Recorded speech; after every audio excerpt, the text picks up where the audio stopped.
con Código Común, Diálogos que nos unen, Voces que transforman. En el bloque anterior hablamos un poco de derecho laboral, algunas nociones generales y mencionamos un poco este proyecto de reforma. Sigo acompañada de Roberto Correa Espri y Matías Juárez. Y bueno, aprendió a decirlo. Lo tengo También ha venido con los de los apellidos difíciles. Sí. Bueno. Y escribirlo por ahí es peor. Sí. No, que escribirlo creo que es más fácil que pronunciarlo. Bueno, volvimos y en este bloque quiero que hablemos sobre algunas situaciones, o sea, le vamos a poner rostro y nombre a la reforma, justamente terminamos con eso, así que vamos a continuar hablando un poco de eso, pero ahora llevándolo más a la práctica y quisiera plantearles algunas situaciones y cómo podríamos resolverlo, aplicando la reforma y bueno, haciendo como ese análisis. La primera de las situaciones es: María trabaja hace 5 años en una empresa de logística, en tareas administrativas. Un día la empresa decide trasladarla al depósito, argumentando que se necesita personal más dinámico en esa área. María protesta, pero el empleador dice que está dentro de su derecho porque no hay perjuicio material y que la ley lo permite. Ahora, hoy, ¿hasta dónde puede el empleador modificar las condiciones de trabajo sin consentimiento del empleado? Es un poco lo que charlábamos recién, o sea, hoy actualmente ¿qué podría hacer María? Es básicamente solicitar que se le restituya las condiciones de trabajo que tenía. Bien. ¿Sí? O sea, si era administrativa, solicitar seguir haciendo esas mismas actividades porque fue para lo que fue contratada básicamente. Y se modificó una condición esencial en la prestación de sus tareas. Puede optar por eso o puede optar por considerarse despedida porque se modificaron esas condiciones justamente. Claro. El proyecto de reforma lo que prevé es que María la única posibilidad que tenga es la de considerarse despedida. ¿Sí?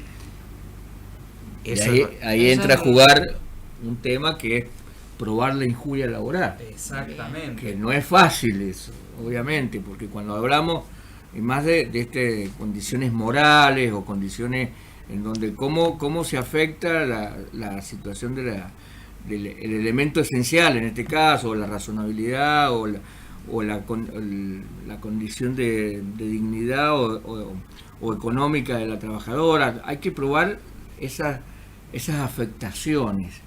Entonces a la trabajadora se le reduce la posibilidad, obviamente, porque ya tiene que tener prueba testimonial, tiene que tener prueba tecnológica, cualquier mecanismo con el cual probar esa injuria laboral. Y un juez laboral que entienda que se modificaron esas condiciones esenciales, porque capaz que puede entender que no, que bueno, que está bien, hacían tareas administrativas, pero no eran tan esenciales y lo que hacías en depósito capaz.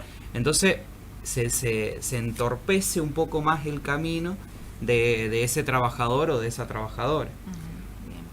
Con ese ejemplo, ¿no? Claro. Ese ejemplo, claro, sí. Es que es eso, es ponerle la mejor forma de entenderlo. De entenderlo, sí. Ejemplificando, llevándolo a la práctica, exactamente. ¿Querés? Leo el siguiente. Dale, por favor. Bueno, el siguiente caso es de Carlos. Carlos siempre tomaba sus vacaciones de 3 semanas en verano. Este año, su empresa le comunica que deberán dividirse en 3 periodos de 1 semana, porque necesitan cubrir la producción durante todo el año. La pregunta es, ¿actualmente el empleador puede decidir dividir las vacaciones? ¿Qué dice la ley vigente? No puede, tiene la obligación de otorgarle, primero, comunicársela con 45 días de antelación, cosa que la ley también modifica. De 45 lo baja a 21. Y entre octubre y abril se tiene que tomar los días que le corresponden, digamos. Salvo que con acuerdo del trabajador podría fraccionarse, pero no es obligatoria, ¿no? O sea, el empleador no puede imponerlo a ese cambio. Ahora, con la nueva ley, un mínimo de 1 semana de vacaciones y lo puede fraccionar durante todo el año, con límite en abril, digamos, al abril del año próximo, digamos. Ese sería el cambio que pretende la modificación actual. Exactamente, igual te agrego ahí que se pueden tomar las vacaciones en cualquier momento del año, y con esta anticipación, o sea, y el empleador puede comunicar con esta anticipación, de 21 días, y también prevé la posibilidad, hay un pequeño beneficio que incluye la ley que antes no lo preveía, o este proyecto de reforma, que si hay dos personas que son pareja o que están casadas, que tienen la posibilidad de tomársela juntos. Y también cada 2 años, en periodo estival, digamos, que antes eran cada 3. Claro.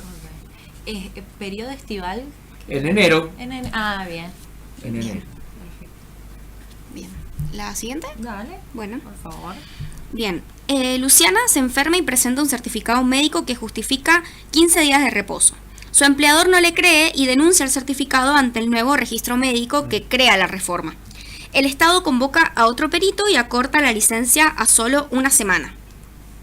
Bien, ¿qué garantías tiene hoy un trabajador frente a una enfermedad o licencia médica?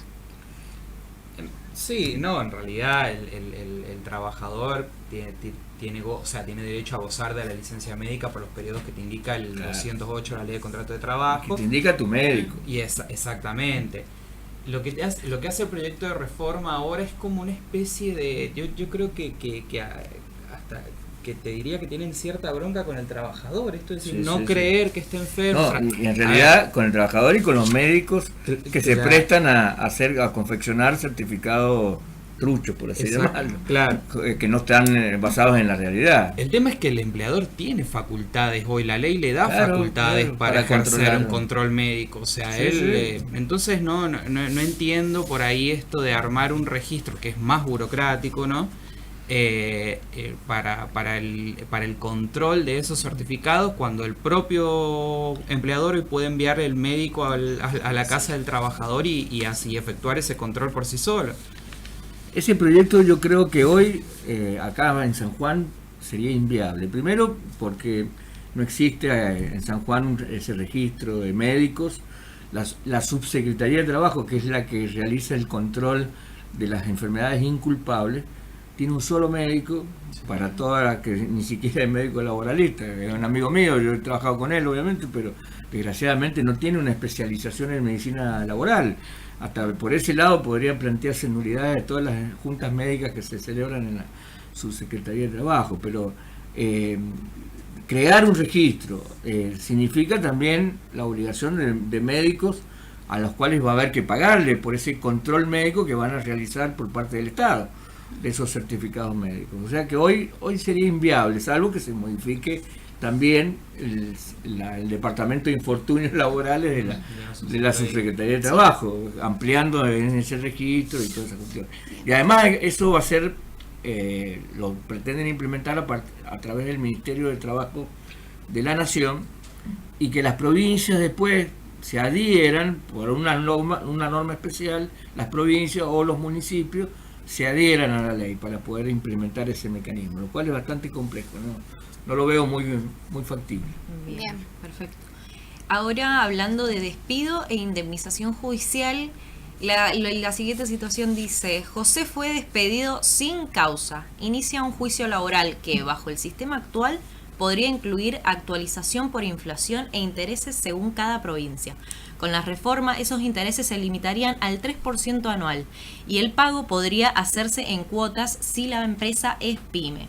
Ahora, ¿qué protección tiene hoy un trabajador despedido en cuanto a indemnización y actualización del monto? Hoy una persona que es despedida sin causa tiene derecho a una indemnización por antigüedad que equivale a su mejor remuneración por año trabajado, a la que nosotros en la provincia de San Juan, por un fallo que es Real contra Molina, le aditamos a la indemnización por antigüedad y a la sustitutiva de preaviso un 8,33% de incidencia de SAC.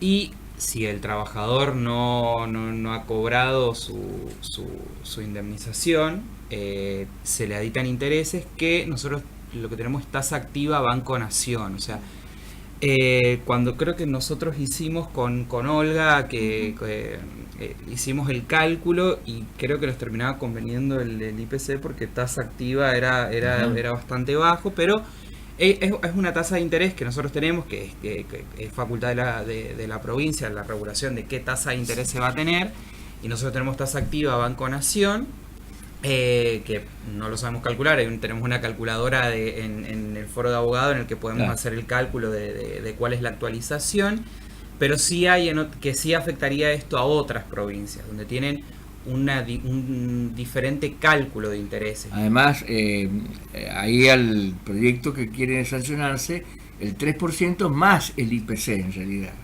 propone el proyecto de ley que de Romina 10. Hoy, de todas maneras, el IPC está muy bajo, el 1 y pico por ciento, no sé si llega, o 2%, no está, lo cual la tasa activa es superior. En este caso conviene hoy por hoy aplicar tasa activa.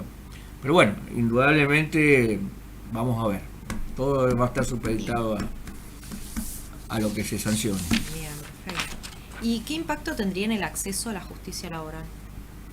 O sea, al acceso... Mira, nosotros los litigantes, yo creo que vemos con muy buenos ojos los cambios que ha tenido la justicia en materia de la tecnología, la creación de las UFIJU, que es la UFIJU 1, 2, que son las que conducen todo el proceso hasta que llega la instancia de resolución, que ahí obviamente interviene el juez directamente.